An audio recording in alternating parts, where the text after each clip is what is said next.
Hi everyone! Good evening! I'm back! This is Sam Brusas and welcome back to my YouTube channel. Oh my gosh! This is it guys! Pag-uusapan natin ngayon, Supra Model of the Year dito sa Mr. Supra National 2025.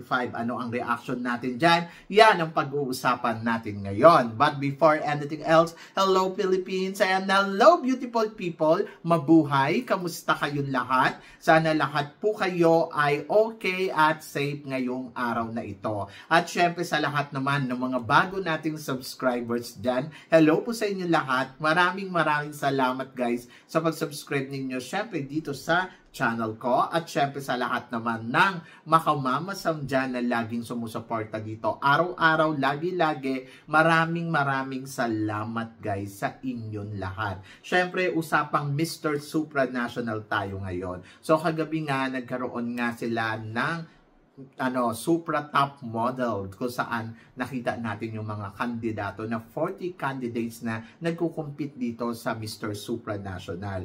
Talaga namang masasabi ko in fairness, no? Gagwapo nila at nako, grabe, panalo. So, kamustahin naman natin ang pambato natin na si Kenneth Kabungkal kung saan umariba ba siya ng bonggang-bongga yesterday. Ako para sa akin, si Kenneth, talaga namang masasabi ko, ang gwapo-gwapo ng mukha ni Kenneth, no? And then, boy next door ang datingan. I hope na sana ay talagang makaarangkada ng todo-todo si Kenneth hanggang sa dulo ng kompetisyon.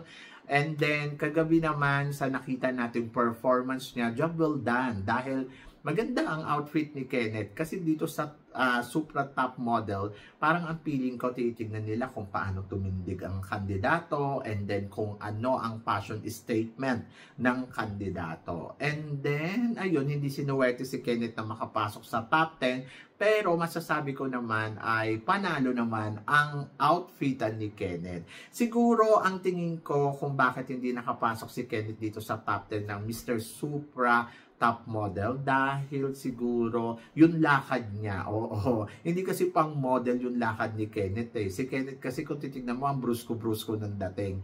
Hindi ko nakikitaan na talagang pasok siya bilang modelo dito sa lalo na yung mga kandidato na napili nila sa top 10 ay talagang masasabi ko matatangkad, klaro maglakad, very model talaga yung dating. And then I think doon si Kenneth nagkulang. Hindi siya pang top model or hindi siya pang modelo. I think si Kenneth, tingin ko, pang-artista. Oo, artistahin ang dating. Mga commercial, TV commercial, mga ganon.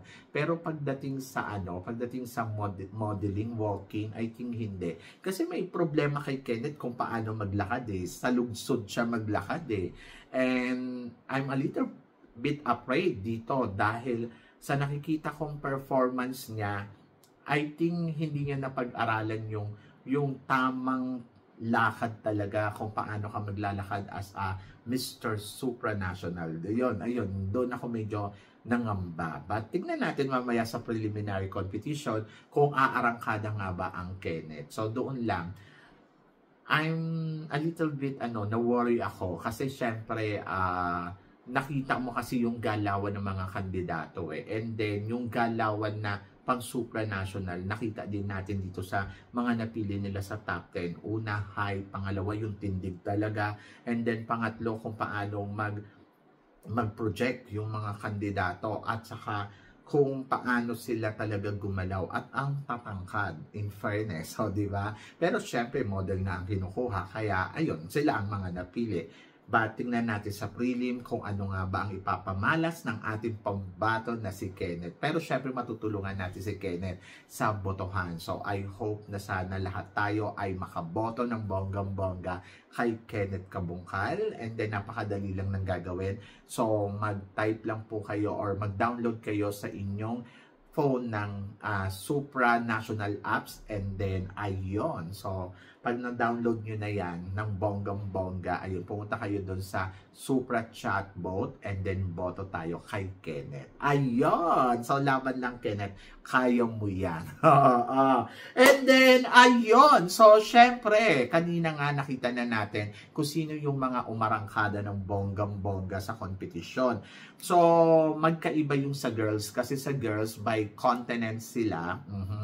dito talagang by group naman sila. Kasi siguro 40. So, 4 na grupo, 10-10. And then, ayun. So, alphabetical order yung pagtawag. Hindi ko alam kung ang pagpili nila ay by group or ang pagpili nila ay kung sino talaga yung nag-top 10 na nag-shine, di ba? Pero kasi sa mga nakikita ko rin naman talaga, sa mga napanood ko, ito talaga yung mga nag-shine. Oo. So, tingin ko yung napili nilang top 10 ay lahat to umarangkada ng bonggang-bongga. So, nandito nga unang tinawag ay si France. Oo naman, si France naman kasi ang ganda naman ng fashion statement ng damit at saka nadala naman yan ng bonggang-bongga. And then the way kung paano maglakad talaga, wow. Pangalawa si Spain. Winner din si Spain. Gusto ko talaga yung arangkada din ni Spain at ang social ng dating. And then India, in fairness kay India ha. So parang tingin ko sa kanya zebra. O, di ba? So ang gwapo-gwapo niya sa suot niya.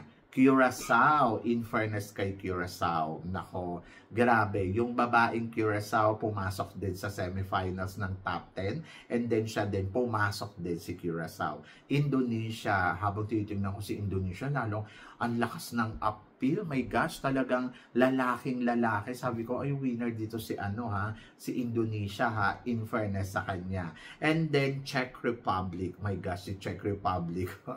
Diyos ko, ang sarap tignan ni Czech Republic. Puerto Rico, oh my gosh, gwapo din si Puerto Rico, no? Ang ganda din ng tindig at talagang, my gosh, pasabog din ang eksena. Eto, gwapong-gwapo ako dito kay Netherlands. Yes, si Netherlands, my gosh. Sobrang winner. Sobrang winner. And then, si Netherlands ay talagang masasabi ko, ang bango niyang tignan dito at ang gwapo. And then, pasok din, syempre, si Nigeria. Yes, si Nigeria, hindi rin nagpahuli. And then, Mexico. Yes! Mexico, narinig ko talaga, ang lakas talaga ni Mexico. Sobrang, ewan ko, meron siyang kakaibang aura na parang wow, winner ang datingan. So, sa 10 to, pinarampa pa sila one more time, suot ang panibago nilang suot. Si Netherlands, hindi ko na masyado gusto yung suot dito kasi para lang naging normal lang yung suot niya na kala mo pupunta lang ng beach o kaya parang nasa beach siya na naligo at gustong uminom ng mga drinks, pahinga, ganon. So, hindi masyadong kabog. And then, talagang masasabi ko din na si lumalaban si Mexico at saka si France doon sa panibagong set ng top 10 na kung saan talaga, sabi ko, in fairness kay France, umaariba. So, maganda yung laro ni France. And then, overall, sa nakita ko, talagang mga palaban talaga yung top 10 na to. At sila din yung mga nakikita natin na talagang umaarangkada.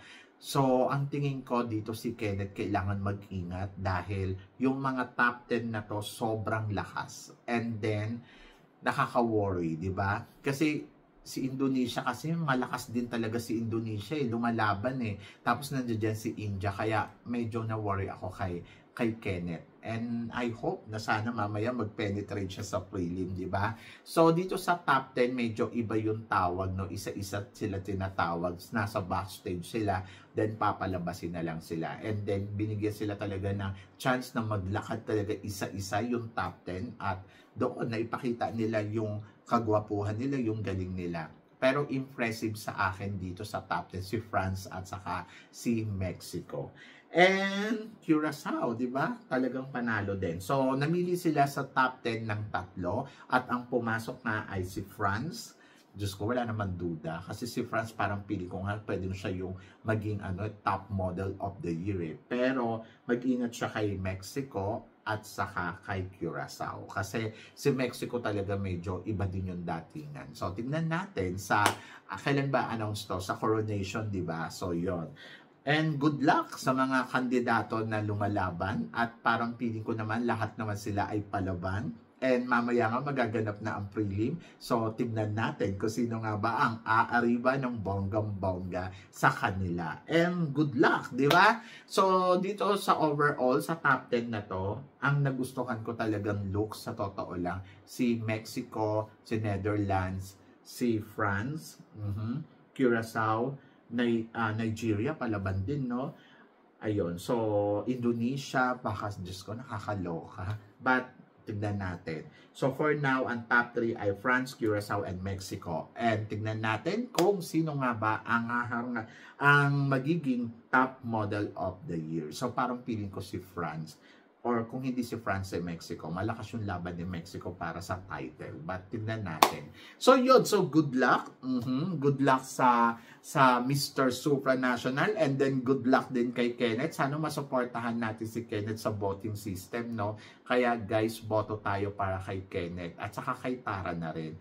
And good luck sa kanila. I hope na sana talaga makaariba sila ng bonggang-bongga sa competition. So, please support our candidates and tignan natin kung ano ang patutunguhan ng laban nila dito sa Mr. Supranational. Pero ikaw ang tatanungin ko, tingin mo ba magiging malakas pa kaya ang laban ni Kenneth? Tingin mo aabot nga ba si Kenneth hanggang sa dulo ng competition? At nakikita mo bang kakabog yung pambato natin ng titulong Mr. Supranational ngayong taon na to? At ano naman ang masasabi mo? Anong tingin mo mga dahilan kung bakit hindi nakapasok si Kenneth sa top 10 ng Mr. Supranational Top Model? So please comment below para at least malaman ko naman kung ano naman ang opinion mo dito sa mga pinag-uusapan natin ngayon. So yon. So syempre maraming salamat sa inyong lahat sa suporta at pagmamahal na binibigay ninyo syempre dito sa channel ko. At sa mga hindi pa po nakaka-subscribe, please don't forget to click like and subscribe my channel at i-click nyo na rin po ang notification bell to more updated syempre sa aking mga chika. Sabi ng ganon, always keep smiling and laban lang. So guys, hanggang dito na lang. Hanggang sa muli nating chikahan. See you tomorrow. Thank you guys.